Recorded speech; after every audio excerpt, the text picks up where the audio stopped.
sommes en pleine période d'accouplement.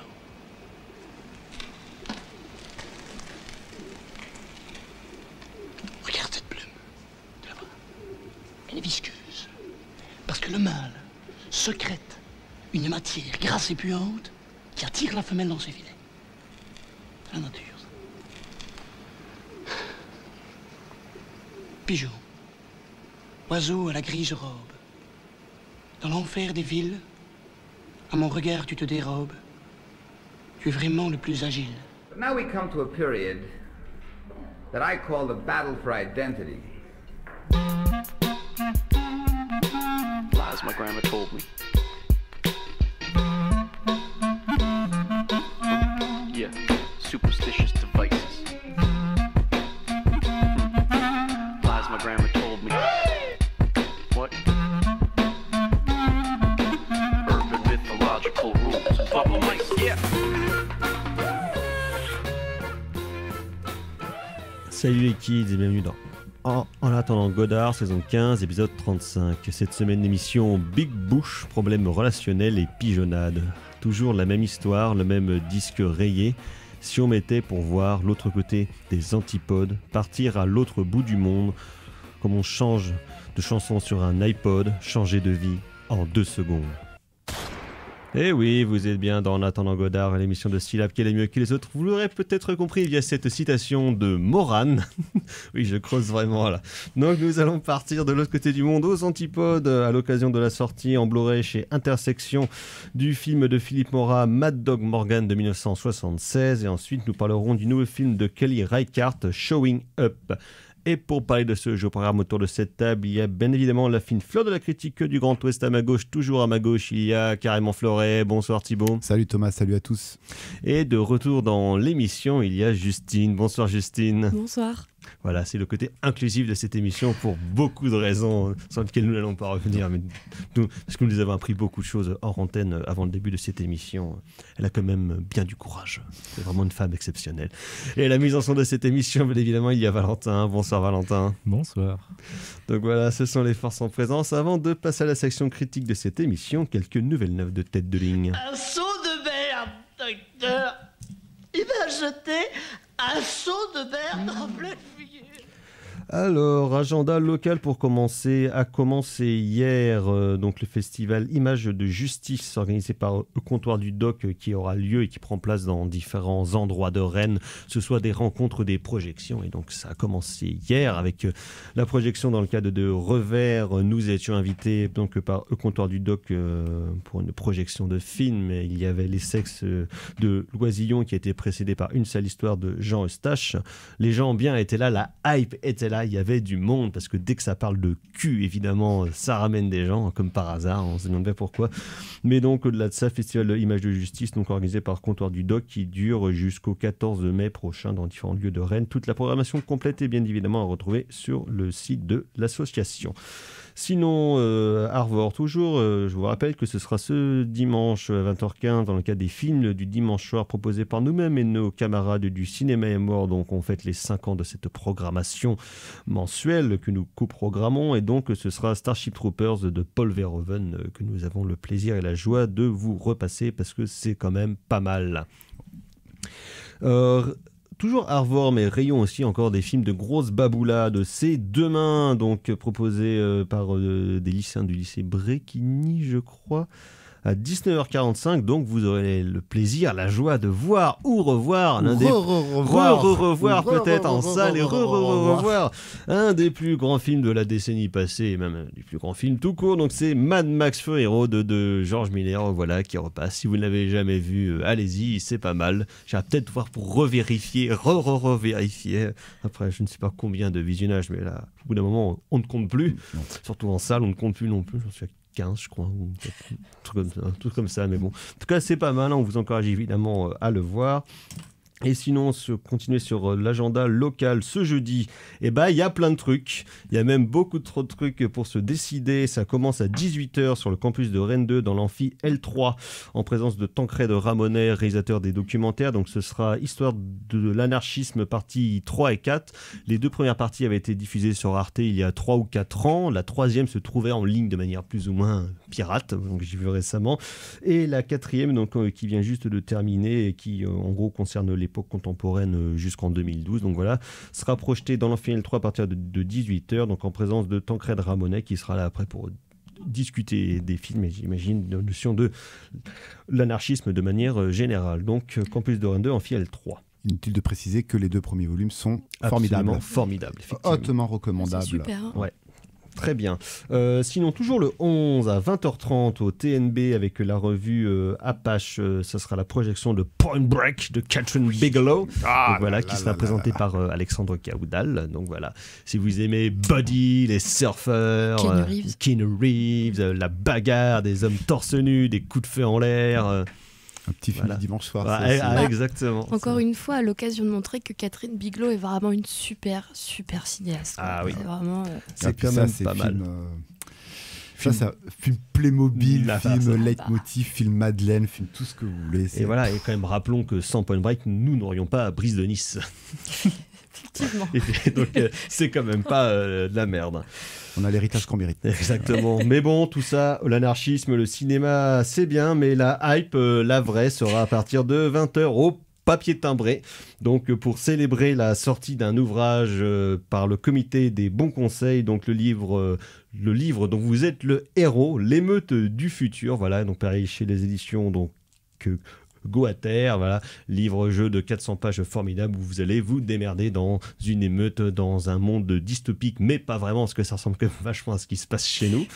Et donc voilà, film absolument fabuleux qui sera suivi. Voilà. T'as dit film. Oui, film. Livre, cinéma, vous savez, tout ça, c'est l'imaginaire. Ouais, oui. Donc voilà, livre au prix de 12 €, même le prix vous ferez rire pour un tel débit d'amusement, c'est absolument incroyable. Donc le comité des bons conseils sera là pour vous vendre le livre et ce sera suivi d'une prestation évidemment fantasmabuleuse du meilleur showman à l'ouest de l'Oural, donc Ozibut, qui je vous rappelle vient de sortir son nouvel EP il y a 2 semaines, PLS en pyjama, surprise party, et donc voilà, absolument formidable, un showman absolument incroyable à voir et revoir, même si vous n'aimez pas le golf.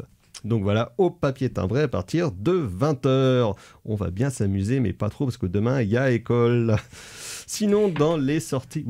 Oui, non, j'avais une question. Il me semblait avoir vu la reprise de Metropolis aussi. T'allais peut-être... Non, mais Thibaut, tu m'as dit ça aussi. Oui, au TNB, je crois. Oui, tout à fait. Mais j'ai pas encore vu annoncer sur le site, ou alors... Non, c'est à l'Arvor, parce que y a... Alors, c'est pas un cycle, mais la programmation fait qu'il y a 4 films de SF qui se retrouvent un petit peu. Il y a aussi Soleil Vert de Fleischer qui passe vendredi après-midi à l'Arvor également. D'accord, ok, donc voilà, programmation sur le film de SF catastrophe, ou bien catastrophiste plutôt. Très bien. Merci.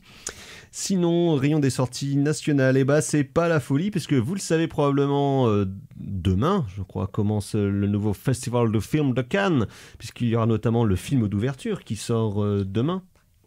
C'est pas dans une semaine. Je me demande, puisqu'il y a donc le film d'ouverture qui sort demain, Jeanne du Barry, réalisé par Maïwenn, avec Maïwenn et avec Johnny Depp. Donc voilà, parce que vraiment, en France, on aime bien les agresseurs sexuels. Donc voilà, agresseurs sexuels de tous les pays, vous le savez. De toute façon, si vous avez des problèmes dans votre propre pays, la France sera toujours un refuge pour vous. La preuve, James Franco vient tourner chez nous dans les suites de Largo Winch. Donc quand même, voilà. Quel beau pays. Sinon, il y a un film avec Roche Dizem qui s'appelle Le Principal. Voilà, il est CPE, il y a des problèmes, des ennuis, voilà. Mais bon, Roche Dizem en CPE, a priori, on n'aurait quand même pas envie de le faire chier, mais... Non. Sinon, il y a une comédie française qui s'appelle Hawaï avec Manu Payet et Bérénice Bejo. Voilà. À vérifier, bien sûr, on vérifiera ça dans quelques mois. Sinon, il y a probablement la nouvelle fantasy de Alexandre Sokourov qui s'appelle Fairy Tail, un film apparemment expérimental chelou. Ça a l'air d'être du Sokourov au carré, ça a l'air très très bien. Mais oui. Du Sokourov pure balle. Mais bon, pour nous, les cinéphiles, demain, la vraie sortie, bien évidemment, c'est L'Exorciste du Vatican, réalisé par personne, mais avec Fat Russell Crowe, en pleine forme, qui se tape une dernière partie de carrière depuis 4 ou 5 ans, absolument merveilleuse. Il en a plus rien à foutre, il a la gueule à Orson Welles, il a une grosse beubare, il fait du rock à son temps perdu avec Russell Crowe Indoor Garden Party. Du gros blues bien sale. Et là, Ouais. et de temps en temps, il va dans quelques pays du monde pour aller tourner des films. Et donc là, L'Exorciste du Vatican, évidemment, based on a true story, où il y a quand même dans la bande-annonce cette merveilleuse phrase qui, rien que pour ça, on a envie de le voir, où il y a quelqu'un qui est possédé qui lui fait « Ah, tu iras en enfer, j'ai mangé ton âme », et il fait « Je n'ai peur que d'une seule chose, c'est que l'équipe de France gagne la Coupe du Monde de football. » Mais moi, je dis « Vendu !» Russell en prêtre qui balance des punchlines comme ça, moi je suis très client. Merci Russell en tout cas de continuer à nous faire rêver avec des films tout pourris. Moi j'ai hâte. Demain en salle, hein, évidemment. Day One. À suivre. Exactement. Voilà, donc l'exorciste du Vatican. Voilà, on va s'arrêter là. On va passer à la section critique de cette émission. Donc on ne va pas du tout aller au Vatican, mais on va quand même rejoindre des gens qui ont un comportement pas très catholique. On va rencontrer des méchants bushrangers. Kelly and those other famous crooks. I've seen them on the TV. I've seen them in my picture books. Well, here's a little song about a bloke so bad and mean. An evil, vicious outlaw, the worst there's ever been.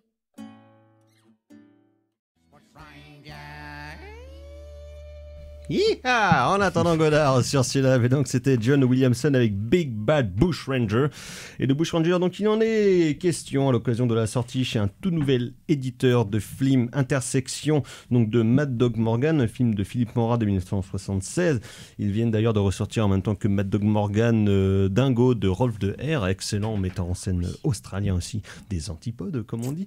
Et donc Philippe Mora, lui, est un metteur en scène français, mais né en Australie, parce que ses parents donc avaient immigré là-bas, il a la double nationalité, et c'est quelqu'un qui s'est fait connaître plutôt au début des années 70 avec des documentaires, notamment un excellent documentaire qui s'appelle Svastika, qui comme son titre l'indique habilement raconte la montée du nazisme avec Hitler, on en parlait tout à l'heure, mais voilà, donc Hitler, et qui donc en 1976 donc réalise Mad Dog Morgan, je ne dirais pas based on a true story, mais basé sur un personnage réel plutôt, donc Dan Morgan qui a écumé donc le bush australien, l'arrière-pays en dehors des grandes villes entre 1850, 1860 jusqu'à sa mort a priori en 1865 si je ne m'abuse. Et donc Dan Morgan, donc c'était un bushrangers qui était des hors-la-loi, des truands qui écumaient donc l'arrière-pays australien en défiance contre l'Empire anglais, puisque donc si la chanson de John Williamson parle de Big Bad Bushranger, un des principes du folk australien, c'est quand même une certaine passion dans la haine de l'occupant anglais. Donc chanson traditionnelle qui est une reprise du folk d'Irlande, d'Écosse, où en Irlande et en Écosse c'est la dèche, c'est la famine, et les Anglais sont vraiment des fils de pute. En Australie, c'est la dèche, c'est la famine, il fait super chaud, et les Anglais sont quand même des sacrés gros fils de pute. Ce qui du coup se retrouve dans aussi le cinéma de Bushrangers. Parce que donc à signaler que donc l'édition de Intersection de Mad Dog Morgan est accompagnée par un petit livret et un texte de notre, plus que notre camarade, je veux dire presque notre frère, Melvin Z, qui a écrit un petit texte justement sur le cinéma de Bushranger et son rapport avec le mythe et la mythologie australienne de manière générale, et comment a été créée justement cette figure du bushranger pour en faire un genre de hors-la-loi justement en défiance contre l'occupant anglais, et comment est-ce que cette figure-là a été utilisée aussi pour entre guillemets fixer la persona de l'Australien et en défiance justement contre l'occupant anglais, pour en faire un véritable trait de caractère finalement presque national, à l'inverse donc de l'occupant anglais qui avait colonisé le pays un siècle plus tôt. Et donc Mad Dog Morgan, donc l'histoire de Dan Morgan qui dans le film est présenté comme un immigrant irlandais venu comme beaucoup à cette époque à la recherche de l'or dans le New South Wales, donc à l'ouest du pays. Mais c'est plus compliqué que ça, parce qu'il y a eu à cette époque une grande vague d'immigration, notamment chinoise, qui était exploitée sur place par les Anglais, mais aussi beaucoup d'Irlandais et quelques Écossais. Par à la fois immigration qui a été choisie, mais c'était aussi pour beaucoup une destination, on va dire, par contrainte, parce qu'il y a eu beaucoup de bagnards, de repris de justice, qui soit arrivaient donc sur le continent en Australie. La plupart, pour les plus gros criminels, ils étaient envoyés sur une île au sud, en Tasmanie, donc ce qu'on a pu voir, dont on avait parlé dans The Nightingale de Jennifer Kent, où là c'est encore une autre moulinette en Tasmanie, c'est un autre côté dangereux, mais dans un autre style, on va dire. Et donc le film commence comme ça, il travaille dans un camp de recherche d'or, il essaye de protéger les travailleurs chinois qui bossent pour lui. Les gars d'en face sont pas contents, ils brûlent le camp, ça part en sucette, lui se fait arrêter, il va en prison pendant 6 ans pour un petit crime, quoi. Et c'est là qu'il se fait marquer au fer rouge et violet, c'est les 10 premières minutes. Là, au bout de 6 ans, il a tiré... Dans une position christique. Dans une position christique, bien évidemment. Au bout de 6 ans, il est libéré pour bonne conduite. Et là, il décide de se barrer dans le bush et de donc devenir un bushranger, attaquant les riches propriétaires terriens et volant les chevaux. Ce qui, évidemment, sa popularité va grandir de plus en plus dans le bas peuple et irriter de plus en plus la police britannique, qui, évidemment, n'aime pas quand des petits zazous lui marchent sur les pieds, sentant déjà son empire frétiller vers sa fin, et donc ils vont envoyer des flics à ses trousses, et là évidemment on va vivre l'aventure, le western, d'autant que Mad Dog Morgan est interprété, ou je pourrais presque dire halluciné, par Dennis Hopper, à l'époque où il est quand même au top du top de sa décennie de perdition dans la schnouf, on va dire. C'est quand même 3 enfants, c'est pas même un an avant le tournage de Apocalypse Now de Francis Ford Coppola, où là c'était l'apex de son tas de cocaïne, mais ça s'y retrouve. Ça se retrouve. Les deux films sont cohérents. Les deux films sont cohérents, et Hopper est très cohérent là-dedans. Et donc, des films d'aventure, mais c'est aussi un western, ce qu'on appelle en Australie les meat pie western, donc une tourte à la viande, on va dire, qui est un peu le plat national australien, parce que bon, c'est quand même des héritiers des Anglais, donc ils n'ont vraiment pas beaucoup de goût culinaire, quoi.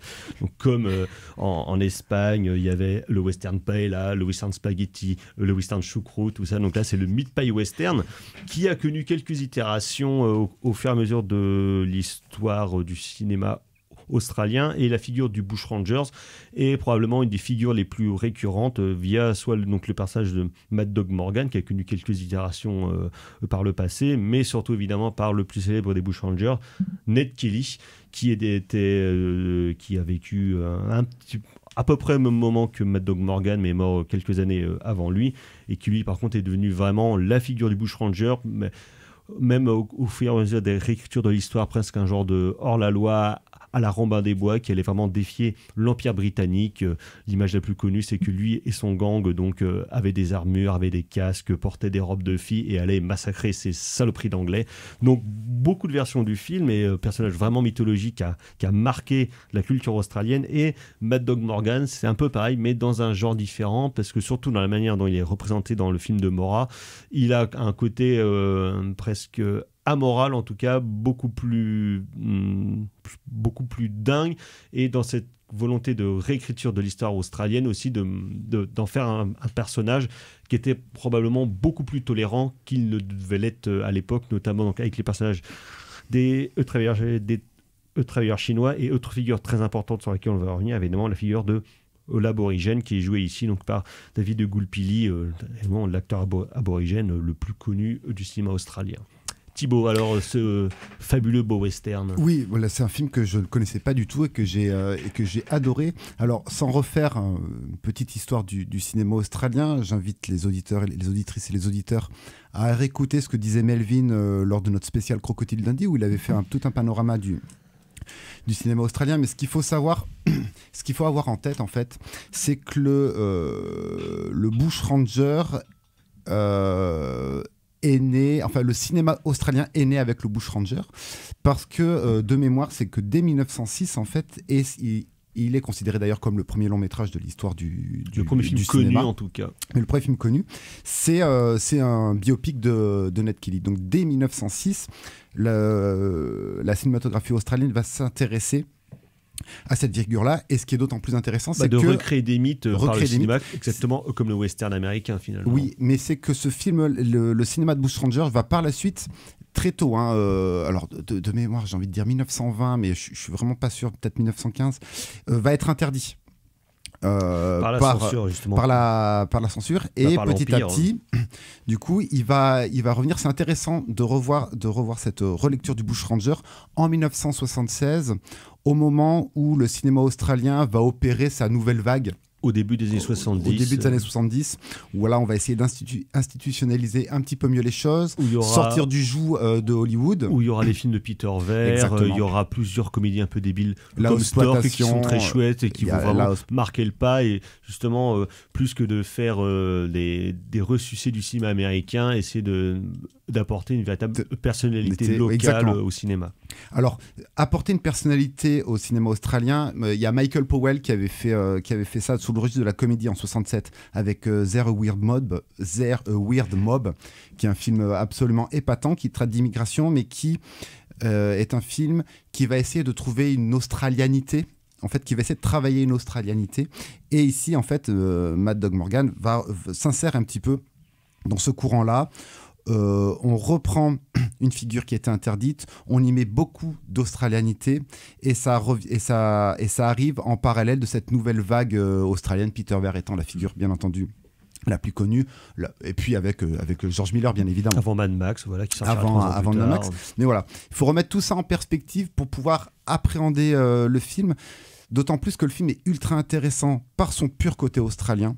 En effet, par son rapport à l'aborigène qui est déroutant, dans le sens où alors, la question aborigène a été traitée de manière très tôt, très tôt, à l'échelle, bien entendu, de la cinématographie australienne, mais dès 55, en fait, on commence à représenter l'aborigène, mais voilà, il reste de manière, il faudra attendre vraiment Rolf de Heer. Le bon sauvage. Voilà, il faudra vraiment attendre Rolf de Heer pour que cette question soit traitée de manière un petit peu plus C'est marrant parce qu'en fait, avec ça, par la figure de l'aborigène dans Mad Dog Morgan, t'as l'impression que t'as le western révisionniste américain sur les Indiens, sauf que vu que cette question avant n'a jamais été vraiment traitée, à part dans l'histoire officielle, finalement, l'histoire est retraitée et retravaillée par le prisme des arts. Oui, alors ça c'est très intéressant parce que autant le film est purement australien et autant tu sens qu'il y a une influence du western américain, voire même du western italien dans ce côté amoral. Le western américain revient et l'influence du western américain est ici traité via le prisme de la légende et de la réalité, en gros, et de comment en fait un mythe ou comment une personne réelle entre guillemets va devenir un mythe populaire. En gros, c'est la question du sur-western. C'est Arthur Penn dans Le Gaucher. Je vous fais pas un laïus là-dessus, mais c'est à peu près ce qui est travaillé là-dessus. Et puis il y a ce côté western italien, dans le côté où le film est clairement amoral. Il n'est pas immoral, hein, parce qu'on arrive à avoir de l'empathie pour ce Daisy Hopper qui est totalement cocaïné. C'est hallucinant. C'est un vrai plaisir de le voir jouer. Ouais, parce qu'il joue comme une de le voir brute, jouer en à plus, ce niveau-là. Mais c'est surtout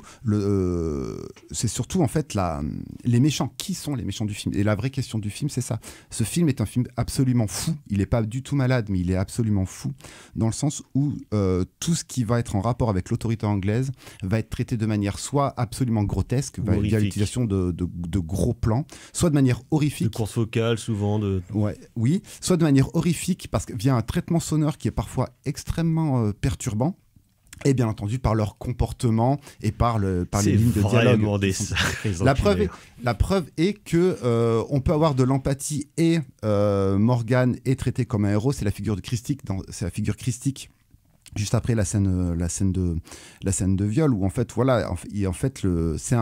Mad Dog Morgan, c'est un martyr de l'histoire australienne. Et on est clairement là-dessus. Très belle scène en plus qu'il a avec David Goulpier quand ils sont tous les deux, quand il le soigne, il lui touche le bras puis il dit ouais bah moi en fait je t'aime parce que t'es le seul ami que j'ai eu. T'es genre en vrai. C'est un truc qui est très étonnant parce que c'est une scène qui est hyper douce. Juste après ça repart pour aller genre buter des gars quoi. Mais t'as quelques moments d'accalmie tout ça, mais juste quand ils sont seuls dans le bush. Ça c'est hyper intéressant parce que le film fait 1h40. Il y a des ruptures de ton qui sont hallucinantes et des points de montage qui sont alors hallucinants. En termes d'ellipse c'est hallucinant. Des fois t'as l'impression d'être dans un flashback ou dans un flash forward, mais en fait non, c'est juste une fantasmagorie ou une espèce d'hallucination de Dennis Hopper. Tu sais pas trop comment te situer par rapport à ça. Et autant le film peut être par instant ultra violent, voire quasi cartoonesque, avec des plans mais ultra gore. Et en même temps, il y a quand même. Oh oui, mais alors le chien avec les intestins là, tomber, super.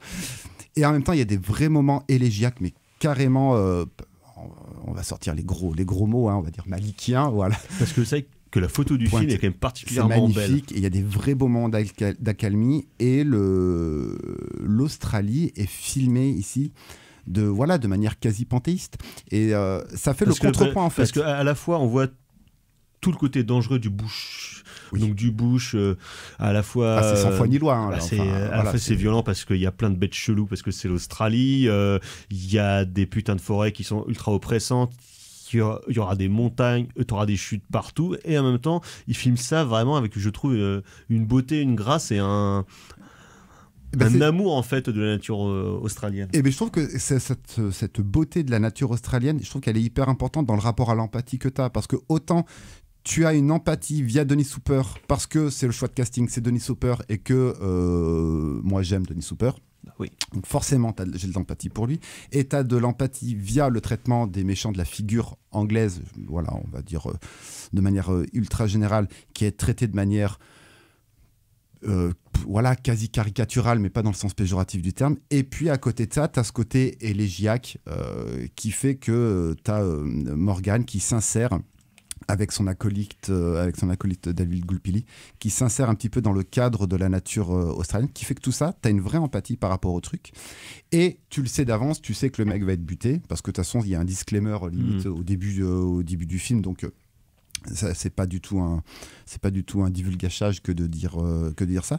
Mais en fait, au final, tu vas être dégoûté de voir la mort de ce mec-là, qui pourtant, dans l'absolu, voilà, il est sans foi ni loi, il braque les gens, mais en même temps, il peut se comporter de manière assez élégante. Il y a cette scène super où il braque un immigré en Australie. Il dit oui, mais moi j'ai pas de thune, bah tiens, je te file un pence, comme ça, la prochaine fois que je te braque, t'auras un truc à me donner. Voilà. Donc ça, d'un côté, c'est un salaud de faire ça, mais d'un autre côté, il peut être élégant via le personnage de la Barnett, de la tenancière, qui est où tu t'attends à un truc, puis en fait non, pas du tout. Il y a un côté un peu pas déceptif, mais il refuse, en gros, voilà, on va pas spoiler non plus, mais il refuse un rapport sexuel. Il refuse la relation avec cette femme pour dire ouais, mais non, je sais bien me comporter aussi, non, je suis pas la bête immonde qu'on veut bien faire croire. Tu vois aussi à la fin vers la fin dans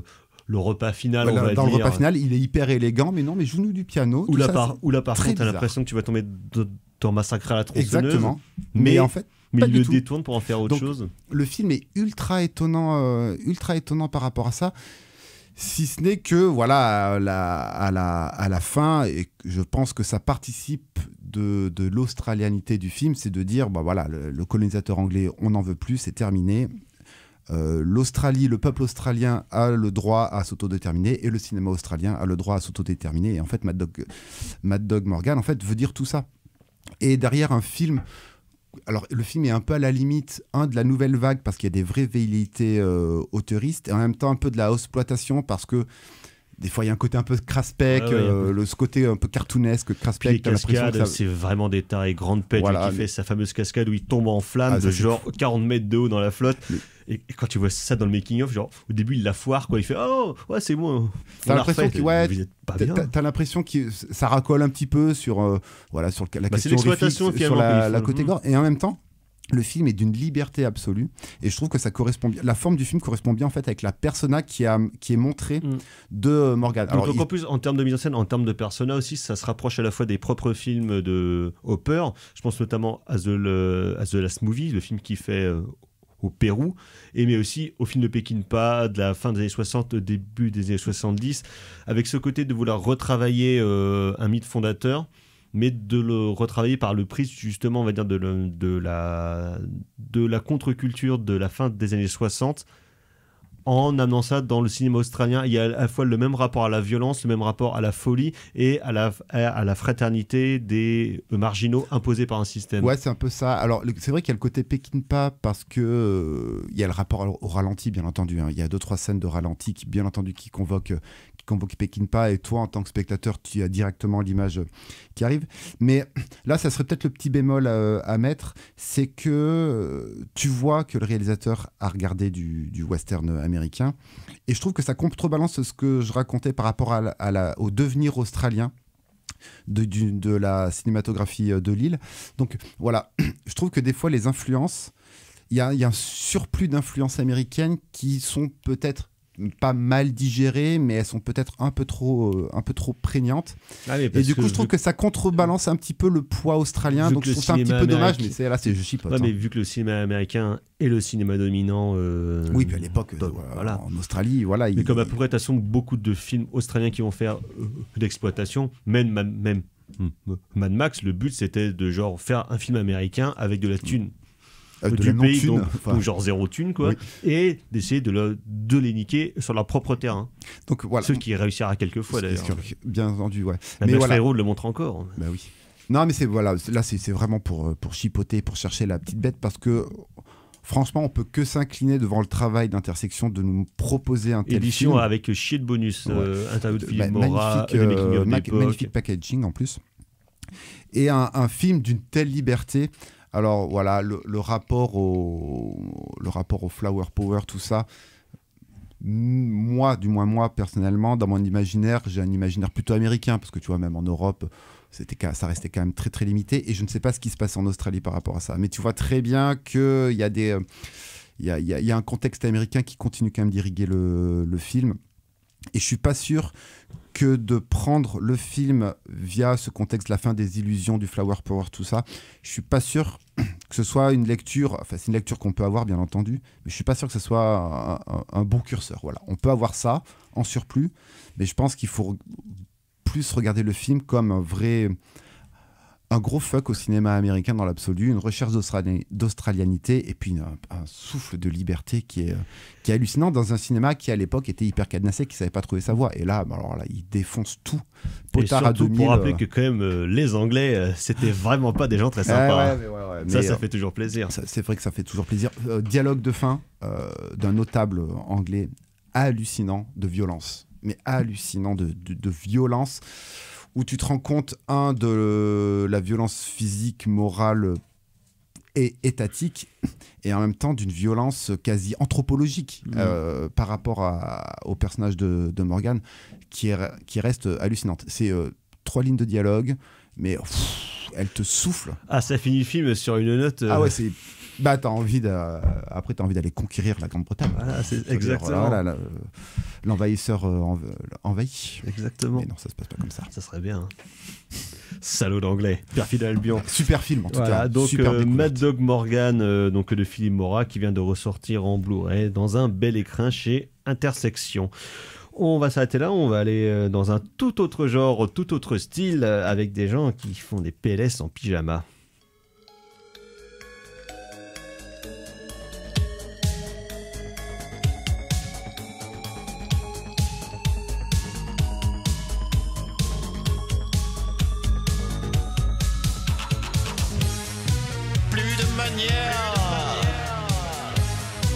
Tout s'accélère.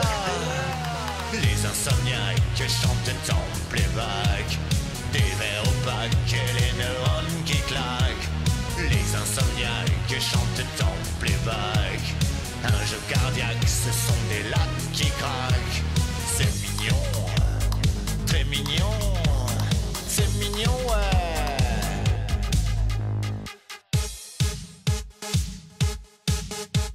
C'est quand tu danses, la délivrance, la décadence comme ultime évidence.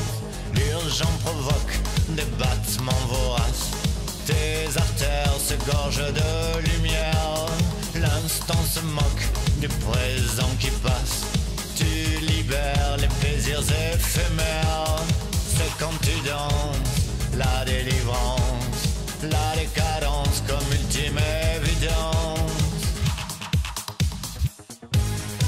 Plus de manière, tout s'accélère. Les insomniaques chantent en playback, des verres opaques et les neurones qui claquent. Les insomniaques chantent en playback, un jeu cardiaque, ce sont des lattes qui craquent.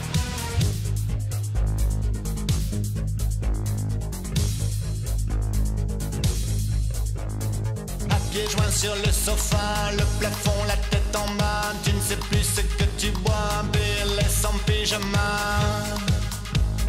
PLS en pyjama. L'instant se moque, l'urgent provoque. Battement vorace, présent qui passe. Quand tu danses la délivrance, la décadence comme évidence. Et quand tu danses la délivrance, la décadence comme évidence. Quand tu danses la délivrance, décadence comme évidence.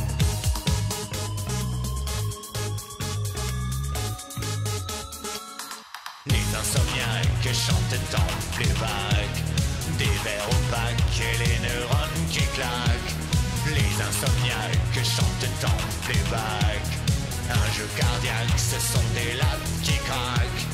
À pieds joints sur le sofa, le plafond, la tête en bas. Tu ne sais plus ce que tu bois, un PLS en pyjama.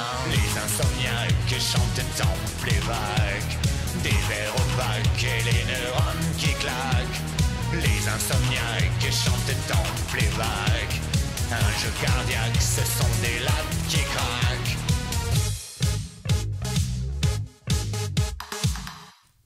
En attendant Godard sur Syllab, et donc c'était Ozibut avec PLS en pyjama, extrait de son nouvel EP Surprise Party Ozibut que, je le rappelle, vous pourrez voir à Rennes ce jeudi au papier timbré à l'occasion de la release party du livre Les Meutes du Futur. Et donc de gens en pyjama qui font des PLS ou relativement... Il en est plus ou moins question dans le nouveau film de Kelly Reichardt qui, étonnamment, et c'est heureux, ne sort pas 3 ans après sa sortie américaine comme son précédent film First Code, dont nous avions parlé ici l'année dernière, je crois, au moment de sa sortie. Et donc, film qui met en scène aux surprises Michelle Williams, qui aimerait bien être un oiseau, faire cuit-cuit, voler super haut, être libre comme le vent et chier sur les passants, comme on dit dans Comme des connards de Michael Youn. Car j'ai des références musicales. Oui, c'est un peu bizarre de passer de Michael Youn à Kelly Reichardt, mais donc ça se passe à Portland, Oregon. Et donc elle joue une artiste plasticienne, on va dire, qui fait principalement de la sculpture. Et qui en même temps est professeure dans une école d'art. Alors elle est administratrice, administratrice je crois. plutôt, Oui. voilà, secrétaire de direction. Voilà. De direction, donc qui est tenue par sa propre mère, donc dans le film, et elle habite en location donc chez une autre amie artiste à elle, qui est un peu plus successful parce qu'elle va avoir donc 2 expositions en même temps qui vont se monter, et Michelle Williams, donc elle, c'est quelqu'un qui est un peu moins à l'aise dans sa peau. T'as un peu l'impression que tout la fait chier quand même. Elle respire pas vraiment la joie de vivre. Elle porte des robes mal taillées, elle est triste. Et un jour, son con de chat, on peut le dire, c'est vraiment une sale bête, agresse un pauvre pigeon qui était entré la nuit dans sa maison. Elle le recueille le matin, elle se dit « Ah mon Dieu, mais c'est dégueulasse !» et elle le jette par la fenêtre, parce que c'est quand même pas cool. Le pigeon est récupéré et commence à être soigné par sa voisine qui le lui confie pour la journée, et de là va l'être, on va dire, une espèce d'affection pour cet oiseau beaucoup trop méprisé, donc qui est le pigeon. Et de là, la relation entre les 2 personnages va aussi permettre à Michelle Williams de justement un peu plus se détendre et de continuer son travail en vue, elle aussi, d'une prochaine exposition. Donc film d'art sur des artistes, on peut le dire, parce qu'effectivement par le prisme de cette école d'art à Portland, où d'ailleurs elle a tourné dans une véritable école qui allait passer qui était en passe d'être déménagée, donc elle a pu vraiment investir les lieux et travailler là-dedans. Est-ce que je trouve peut-être un des côtés les plus beaux du film, justement, de voir toutes ces formes d'art différents en train d'être créées, que ce soit donc de l'art vidéo, de la sculpture, de la couture, enfin tout ce qu'on peut imaginer dans une école d'art avec des gens habillés n'importe comment qui portent des pantalons trop courts. Et qui écoutent de la super musique, par Mais contre. qui écoutent de la bonne musique, parce que c'est Portland quand même. Et donc c'est vrai qu'il y a vraiment 2 côtés. Il y a le côté on va dire, administratif, artistique, le rapport avec la sphère familiale qui est compliqué, des parents divorcés, donc une mère qui est sa chef, un père qui se laisse déborder par des amis trop relous, et son frère qui est un genre de taré paranoïaque, mais qui est le petit génie de la famille, bien évidemment, et qui creuse des trous dans son jardin pour contrer les aliens ou ce genre de choses. Et donc évidemment, tout ça entraîne des rapports un peu compliqués à la fois avec sa création artistique propre avec sa famille, avec son travail, et au milieu de tout ça, un petit pigeon qui roucoule et qui berce donc sa création artistique. Alors Justine, ce nouveau film de Kelly Reichardt, donc vous êtes friande. Alors, je vais introduire un peu mon propos par un peu d'intime. J'avais pas mal d'appréhension au début parce que j'ai pas déjà l'habitude de voir Reichardt traiter des sujets un peu, ou en tout cas des contextes un peu privilégiés. Je me sens assez éloignée du monde de l'art contemporain, j'en ai un peu peur. Je sais que c'est un monde auquel j'appartiens pas. Donc j'y allais avec beaucoup d'attente quand même, parce que c'est une cinéaste que j'aime beaucoup, mais à la fois un peu de peur de me dire je vais passer en fait à côté de ce qu'elle veut me proposer. C'est vrai que parce qu'il y a le risque de tomber dans un truc d'entre-soi de branlette artistico-artiste. Et je trouve qu'elle évite à merveille ce schème de l'artiste génial qui n'est pas compris, qui est maudit. Alors elle est vraiment à contrepoint de ça. Pour moi, ce qu'elle propose, c'est vraiment tout l'inverse. D'autant que le perso de Michelle Williams, elle pense que genre ce qu'elle fait, c'est pas ouf, et tout le monde lui dit que c'est mortel. Que c'est super. Et même Michelle Williams, dans son personnage, elle aussi a contre-emploi de ce qu'elle a l'habitude. On est très loin de la femme sublime hollywoodienne qui joue des grands rôles chez Spielberg et tout ça. Là, on est vraiment dans quelque chose de beaucoup plus petit, en fait, de beaucoup plus humble. Mais au bon sens du terme. Oui, absolument. Ce qui m'emmène donc vers le cœur un petit peu du propos, c'est qu'elle arrive à chaque fois, avec des petits riens, des gestes du quotidien, dans des détails, à nous produire quelque chose de quasiment romanesque. C'est-à-dire qu'on monte en tension petit à petit, on comprend très vite ce qu'elle veut nous dire, elle n'a pas besoin de faire marcher le didactisme. Par exemple, on comprend vite que sa maman dirige l'école, elle l'appelle très très tard mère, on comprend le rapport qu'il y a entre elles, on comprend que sa voisine, qui est probablement une ancienne très bonne amie à elle, les relations sont compliquées, mais c'est également sa propriétaire. Donc qui ne répare pas la chaudière. Qui ne répare pas la chaudière. 2 semaines sans douche, Thibaut. On comprend en fait beaucoup de choses alors qu'il y a peu, et je trouve que c'est là où c'est une cinéaste qui est hyper passionnante, c'est qu'elle arrive à créer quelque chose d'hyper tangible, d'hyper intense, avec finalement beaucoup de retenue. Le film a quand même un aspect assez dépouillé, assez nu. Il y a vraiment peu de fioritures. Oui. On sent qu'elle... Il y a du romanesque avec des micro-événements. Et absolument, c'est toujours dans les détails du quotidien, c'est toujours dans les rapports de pouvoir. Je trouve la relation entre les deux personnages, donc Lizzie qui va faire son exposition, Michelle Williams, qui est quelqu'un de très fermé, de très triste, qui n'a jamais le sourire aux lèvres, vraiment, qui a l'air d'être accablé un petit peu par le chaos de sa vie, et son amie Jo, qui elle, comme tu l'as dit, vraiment va vers le succès, elle fait la fête, elle est solaire, donc il y a déjà ce rapport-là, et en fait on comprend très vite que le rapport est un rapport de pouvoir, un vrai rapport de pouvoir. D'une part, comme on l'a dit, c'est la propriétaire de Lizzie, c'est aussi, on comprend qu'elle a plus de moyens qu'elle, dans des détails, on voit qu'elle a un énorme pick-up qui est flambant neuf. Lizzie, elle a une pauvre voiture. Les salles dans lesquelles elle va exposer, qui sont des grands volumes. Très lumineuses. Il y a un plan absolument sublime où, lorsque l'exposition de Jo est finie d'installer, Lizzie s'y rend.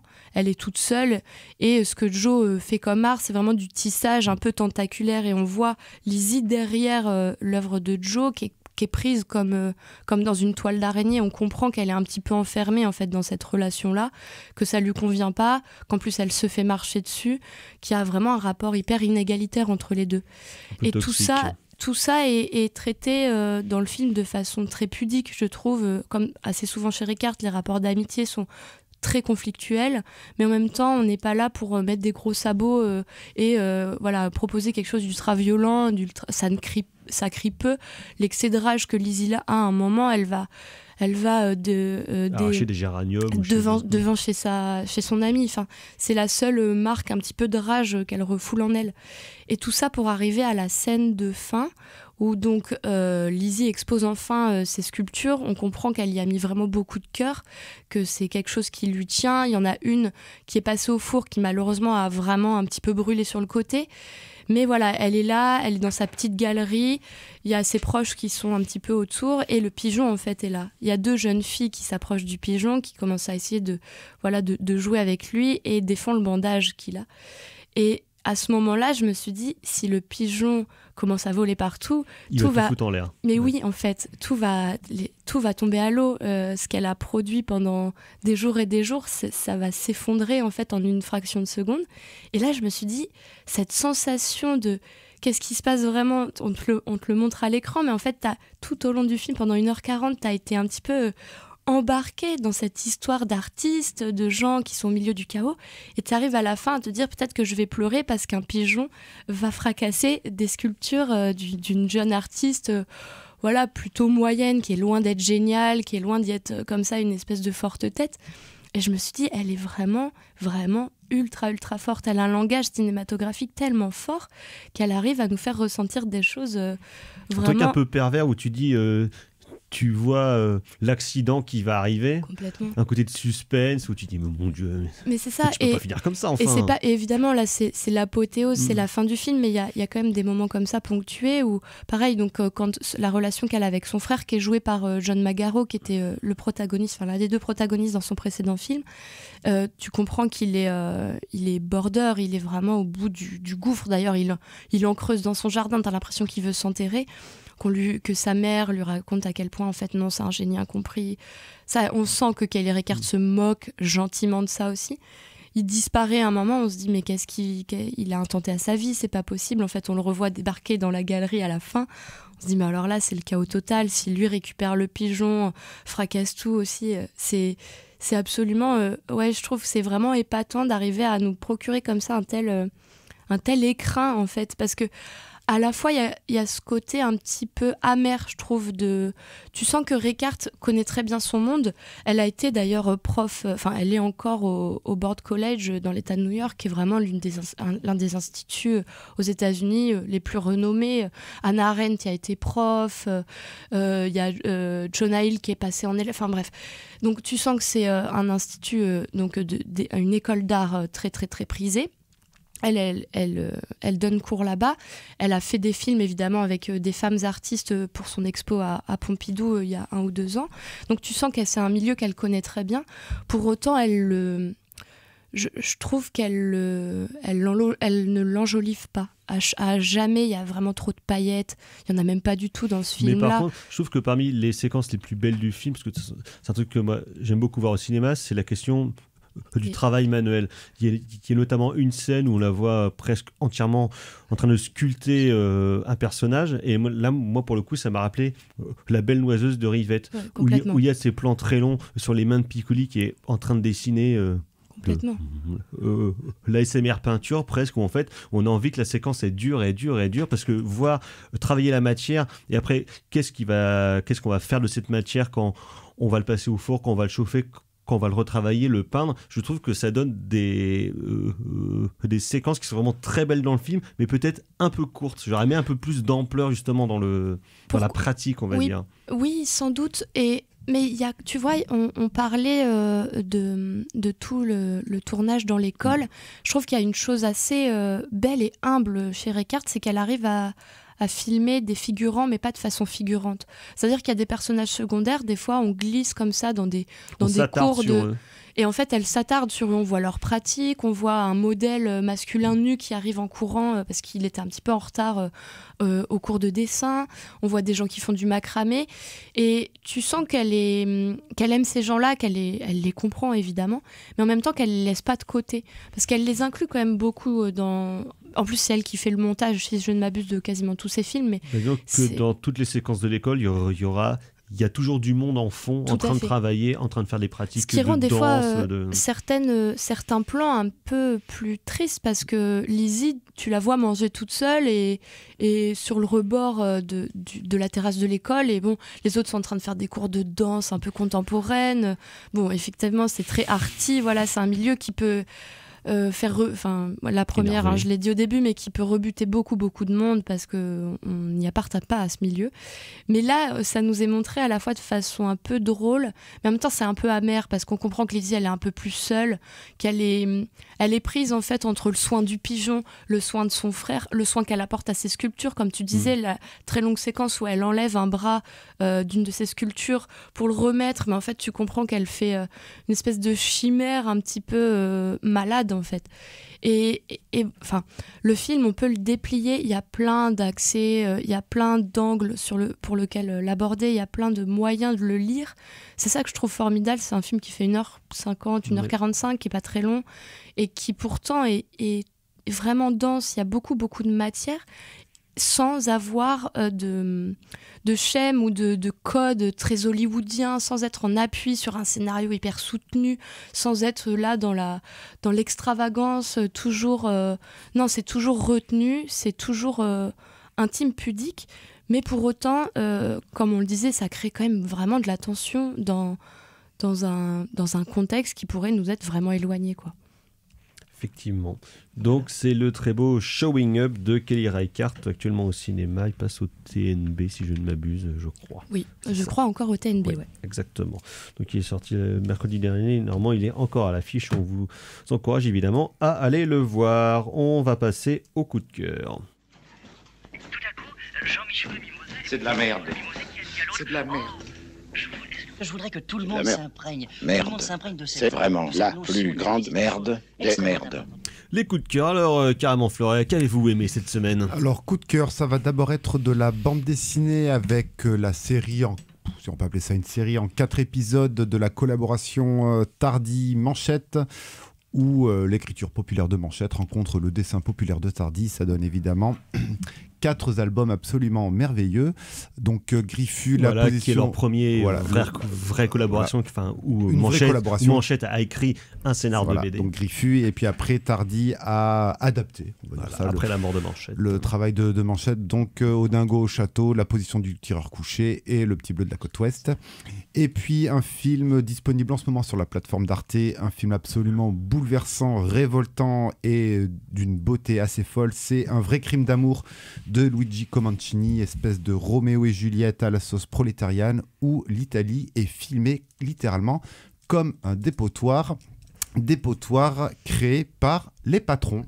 Saccage Rome. Étonnant, film absolument bouleversant. Voilà, je vous encourage à le voir, il est dispo sur Arte en ce moment. Merci Thibaut. Justine. Alors un livre, pour ne pas changer, je pense que c'est pas la première fois que Thomson apparaît dans c'est régulier, mes coups de cœur. Là, il s'agit des Clics et des Cloaques. Alors, je crois qu'il est sorti fin des années 60 et qui nous prouve encore une fois de plus que Thomson est vraiment l'auteur Jim Thompson. Pour les béotiens, on le rappelle. Qui manie très très bien l'art de l'anti-héros. C'est toujours excellent. Jim Thompson a écrit je ne sais combien de livres, une cinquantaine au moins. Mais voilà, il s'agit souvent de chefs-d'œuvre. C'est en tout cas rarement nul, voire jamais. Au pire, c'est bon, au mieux, c'est un chef-d'œuvre. Voilà, exactement. Et vous aviez aussi de la musique Ah oui, j'avais un album que je réécoute pas mal de Simian Mobile Disco, qui est de la musique électro plutôt... alors, sortons les grands mots pour paraphraser Thibaut, vaporeuse. Éthérée. Qui s'appelle Unpatterns et qui est sorti en 2012, si je ne m'abuse. Très bien, merci. Alors moi, ce sera 2 films aussi. J'ai revu La poursuite implacable aka Revolver de Sergio Solima avec Fabio Testi et mon petit chouchou Oliver Reed, poliziotesco, surviolent et absolument incroyable, et qui en termes politiques est évidemment, comme souvent chez Solima, d'une férocité galvanisante, on peut dire. Et dans un tout autre style, j'ai revu la semaine dernière avec un plaisir incommensurable White Chicks, a.k.a. chez nous FBI, fausse blonde infiltrée des frères Wayans, que je n'avais pas eu depuis sa sortie en 2004. Mon Dieu, j'ai vu ça tout seul chez moi le soir, j'ai ri, que c'est bon de mauvais goût, avec notamment pour les esthètes, parmi les meilleures scènes de prout que j'ai jamais vu au cinéma. C'est con, c'est tellement beau, c'est tellement bien fait, c'est agréable. Ça dure 1h50, on a envie d'en prendre encore plus sur un concept, un principe tellement con qu'ils arrivent à tenir tout le film. Et moi j'aime ça, les films à l'humour con, et ça c'est un des plus beaux avatars des années 2000, le film à l'humour con avec Little Nicky, donc avec Adam Sandler. Absolument merveilleux. Ah, ils avaient une petite hype à un moment, les Wayans. Ah bah ouais, c'était juste après le succès de Scary Movie. Et l'autre qu'il faut que je revoie, c'est le film où un des frères Wayans joue un nain. Je sais plus comment ça s'appelle, mais ça va être bientôt. Voilà. White Chicks, formidable. Terry Crews, absolument merveilleux. Merveilleux. Ah, comme toujours. Hein. Ah bah ça, toujours. Mais alors là, quel talent. Qu'est-ce que c'est bon le mauvais coup quand même. Donc voilà. La semaine prochaine, pas d'émission en direct, peut-être une mixtape si on arrive à goupiller tout ça, parce qu'on a bien le droit de prendre des vacances évidemment méritées. Merci Valentin, la mise en son de cette émission. Merci Justine, merci Thibaut. Prochaine émission, prochaine édition. Ah ciao, bonsoir. Salut. Bonsoir.